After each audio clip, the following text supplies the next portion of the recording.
नमस्कार, मी रेश्मा मोरे. पुस्तक वाचणं हा नुसता छंद नाही, तर आपल्या जगण्याचा महत्वाचा भाग आहे. आपण नेहमीच वेगवेगळ्या लेखकांनी लिहिलेल्या विविध विषयांवरील पुस्तकांच्या शोधात असतो. सततच्या वाचनाने समृद्ध होत जातो. वाचनाची गोडी निर्माण करण्यासाठी साहित्य उत्सव प्रसारित करत आहे पुस्तकांविषयीची उत्सुकता वाढवणारं हे प्रसारण पुस्तक जत्रा, ज्यामध्ये पुस्तकांचं समीक्षण, परीक्षण आणि मूल्यमापन केलं जातं. तर ऐकूयात साहित्य उत्सवचं हे विशेष प्रसारण पुस्तक जत्रा. साहित्य उत्सवच्या सर्व साहित्य रसिकांना पुस्तक जत्रा या सदरामध्ये मी हरीश मुन्ने आपलं स्वागत करतो. रसिको, पुस्तकाने माणूस प्रगल्भ होतो हे खरं आहे, आणि हेच पुस्तक या जगात वेगवेगळ्या ठिकाणी वेगवेगळ्या मार्गाने क्रांती घडवणारा आहे. इतकी शक्ती पुस्तकांमध्ये आहे. आणि अशाच एका क्रांती सूर्याच्या लेखणीतून साकारलेलं एक पुस्तक मी आज इथे घेऊन आलो आहे. पुस्तकाचं शीर्षक आहे फकीरा. लेखक अण्णाभाऊ साठे. अण्णाभाऊ साठे हे दलितांसाठी काम करणारे सच्चे कार्यकर्ते, उत्तम लेखक, कामगार चळवळीतील नेते, अशा अनेक भूमिकांमधून ज्यांनी या देशाची सेवा केली, अशा या अण्णाभाऊंचं हे पुस्तक फकीरा. मग समाजसेवकाचं पुस्तक तरी कसं असणार, तेही त्याच धाटणीचं. फकीरा हा मातंग समाजातील एक तरुण आपल्या गावासाठी, आपल्या समाजासाठी, आपल्या मित्रांसाठी प्रसंगी आपल्या जीवाची बाजी लावणारा हा बाजीगर फकीरा या पुस्तकातून आपल्याला वाचायला मिळणार आहे. या फकीराला आपल्या गावाविषयी प्रचंड असा अभिमान आहे. आपल्या गावातील आपल्या सवंगड्यांचा त्याला तितकाच रास्त अभिमान आहे, आणि त्याचे सवंगडीही तितकेच जीवाला जीव देणारे आहेत. आईवडिलांविषयी त्याच्या मनात असणारी श्रद्धा आणि विश्वास हेही आपल्याला या पुस्तकातून बघायला मिळते. आजी आजोबा ज्यांच्या प्रेमळ सहवासात फकीरा वाढला, त्यांचाही त्याला रास्त अभिमान आहे. आणि तो आपले नातेवाईक किंवा आपले आईवडील आजी आजोबा आहेत म्हणून नाही, तर त्यांची कर्तबगारी ही तितकीच महत्त्वाची आहे, आणि म्हणून त्याला या सर्वांचा अभिमान आहे. आपण बऱ्याचदा असं वाचलेलं आहे की आपल्या देशात पुरातन काळापासून बलुतेदारी पद्धत अंमलात होती. त्यामुळे सर्वच गाव तशी संपन्न अशी होती. गावातल्या बऱ्याचशा गरजा गावात पूर्ण होत असत, आणि म्हणून संपन्न असं गाव या बलुतेदारीमुळे होतं.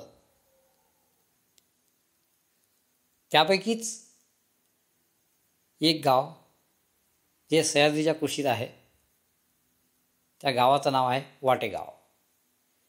हे वाटेगावातील मांगवाड्यात जन्माला आलेला हा फकीरा, त्याची ही कथा. रानोजीचा शिरच्छेद झाला. जोगणीची वाटी आणता आणता आपल्या हद्दीत शिरला असताना सुद्धा त्याचा पाठलाग करताना त्याचा शिरच्छेद केला तो शेगावच्या खोताने. त्याला शिक्षा तर झालीच पाहिजे. म्हणून गावातील सर्वच लोक एकत्र आले, त्यांना पाठिंबा दिला तो विष्णुपंत कुलकर्णी आणि शंकरराव पाटलांनी. आणि त्याचीच ही कथा पुढे फकीराने पूर्ण केली. असा हा फकीरा स्वतः एक बेडर तरुण आहे. तो जे काही करतो ते गावासाठी आणि आपल्या लोकांसाठी करतो. बलुतेदारी सिस्टममध्ये दलितांवरती अन्याय अत्याचार झाले हे आपण खूपदा वाचलं आणि ती गोष्ट खरी आहे. परंतु निव्वळ अन्याय झाले असं नाही, तर त्यांना न्याय मिळवून देण्यासाठी सुद्धा काही माणसं झटत होती, हेही तितकंच खरं आहे. हे आपल्याला या पुस्तकातून नक्की वाचायला मिळेल. विष्णुपंत कुलकर्णी आणि शंकरराव पाटील ही जी पात्र, ह्या ज्या व्यक्तिरेखा या पुस्तकात आलेल्या आहेत त्या त्यांच्यापैकीच आहेत. गावागावामध्ये जसे अन्याय करणारे होते तसे न्याय देणारे सुद्धा माणसं होते त्या काळात, हेही आपल्याला या पुस्तकातून दिसून येईल. अण्णाभाऊंनी बलुतेदारीमध्ये गावामध्ये त्यावेळी पद्धत नेमकी कशी होती त्याचं उत्तम वर्णन या पुस्तकातून वाचकांपर्यंत पोहोचवलेलं आहे, जेणेकरून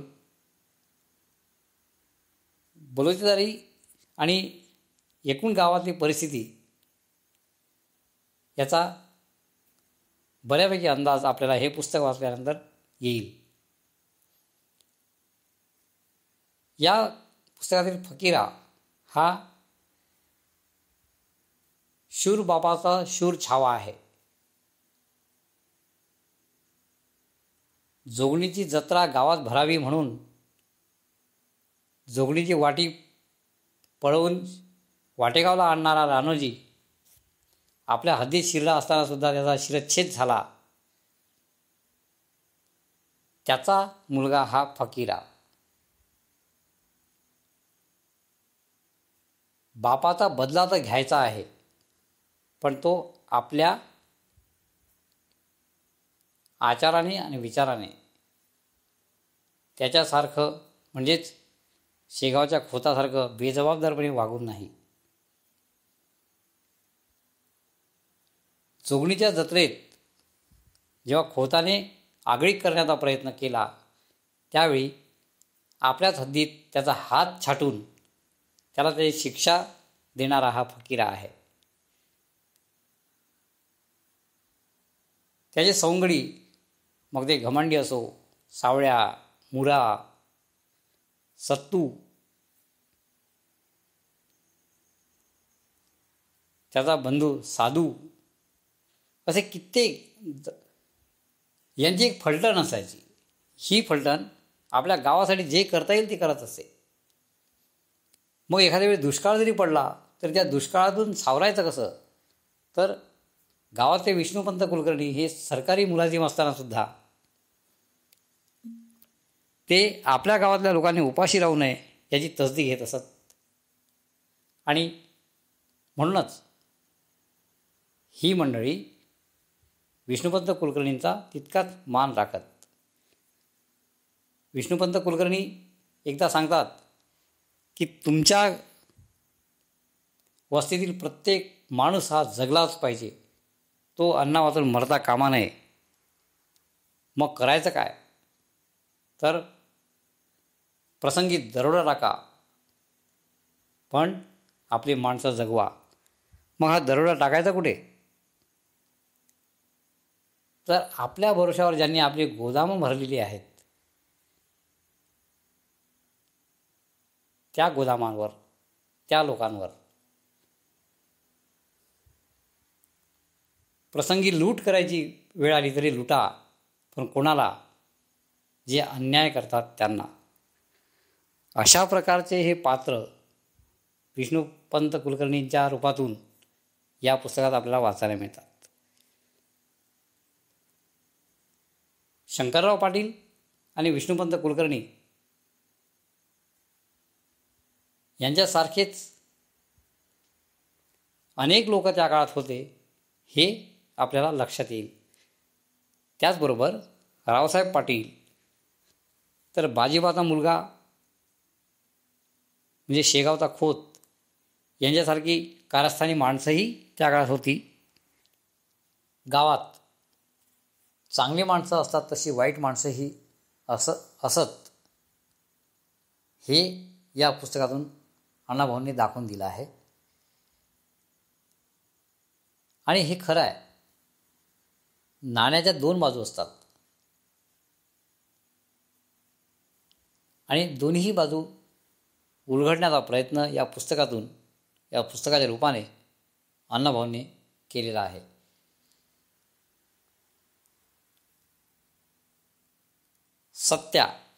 सत्या हा एका दुसऱ्या गावातील असाच एक बेडर तरुण या पुस्तकामध्ये आलेला आहे,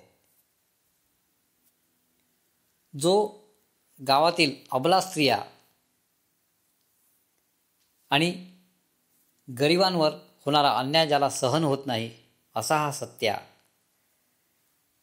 एका गर्भवती स्त्रीला वाचवण्यासाठी एका चौगुल्याचा खून करणारा सत्या आणि मग या सत्यासाठी आयुष्य मागणारी बहीण राहणार नाही असं होईल का? मग ती रक्ताचीच असण्याची गरज काय? पहाटे पहाटे जात्यावर दळण दळताना परमेश्वराला सत्यासाठी आयुष्य मागणाऱ्या कित्येक बहिणी त्या काळात होत्या. त्यापैकीच कुमुद. ती दळण दळताना सत्याला आयुष्य दे अशी ओवी गाताना जेव्हा सत्यानं प्रत्यक्ष ऐकलं तेव्हा त्याला काय वाटलं असेल. खणा नारळाने ओटी भरून आपल्या बहिणीचा मान करणारा सत्या तर फकीरासारखा भाऊ आपल्याला लाभलेला आहे असा अभिमान ज्याच्या उरात बाळगत होता असा सत्या तोही या पुस्तकातून आपल्याला वाचायला मिळतो. त्याला वाचवण्यासाठी फकीरा धावून जातो आणि गरिबांसाठी ज्याच्यावर अन्याय होतो त्याचा अन्याय दूर करण्यासाठी धावून जाणारी ही मंडळी आणि या सर्वांची व्यक्तिरेखा वेगवेगळ्या पद्धतीने रंगवणारं हे पुस्तक आपल्याला नक्की आवडेल अशी माझी खात्री आहे. आणि म्हणून हे पुस्तक वाचण्यासारखं आहे. अतिशय सुंदर असं हे पुस्तक जे आपल्या मनाचा ठाव घेतल्याशिवाय राहणार नाही असं हे पुस्तक. हे आपण नक्की वाचावं. वाचल्यानंतर आपल्याला हे पुस्तक आवडेल याची मी खात्री देतो. असं हे उत्तम पुस्तक आहे. अण्णाभाऊंच्या लेखनातून साकारलेलं हे पुस्तक त्यांच्यासारखंच समाजसेवा करायला भाग पाडणारं असं आहे. फकीरा आपलं काम पूर्ण झाल्यानंतर स्वतःचं समर्पण करतो, तेही आपल्या गावातल्या आपल्या लोकांना सोडवण्यासाठी. पण त्याआधी त्याचं इच्छित कार्य पूर्ण करूनच खोत आणि रावसाहेब पाटील या दोघांना त्यांची शेवटची जागा दाखवून त्यांना जेव्हा पकडून एका डोंगरावर नेलं जातं तेव्हा ते स्वतःच्याच कर्माने तिथे मरतात. त्यांना मारावं लागत नाही. आणि हा बदला पूर्ण झाला. गाव यांच्या दहशतीतून मुक्त झालं आणि मग जे आपले आपतेष्ट पकडले जातात त्यांना सोडण्यासाठी फकीरा जातो, स्वतःला तिथे त्यांच्या हवाली करतो आणि आपल्या गावातील माणसं मुक्त करतो. आणि इथे हे पुस्तक संपतं. असं हे उत्तम पुस्तक आपल्यासाठी मी आज घेऊन आलो आहे. खात्री आहे वाचाल आणि खुश व्हाल. धन्यवाद. दर्जेदार साहित्याचा आणि कलाकृतींचा आस्वाद घेण्यासाठी जॉईन करा साहित्य उत्सव व्हॉट्सॲप किंवा टेलिग्राम ग्रुप. जॉईन करण्यासाठी संपर्क करा 98 81 60 20 25 या क्रमांकावर. संपर्क क्रमांक पुन्हा एकदा 9881 60 2025. साहित्य उत्सव हे यूट्यूब चॅनल आजच सबस्क्राईब करा. साहित्य उत्सवच्या फेसबुक पेजला जरूर भेट द्या, कारण ज्ञान आणि मनोरंजन यांचं अतूट नातं म्हणजे साहित्य उत्सव.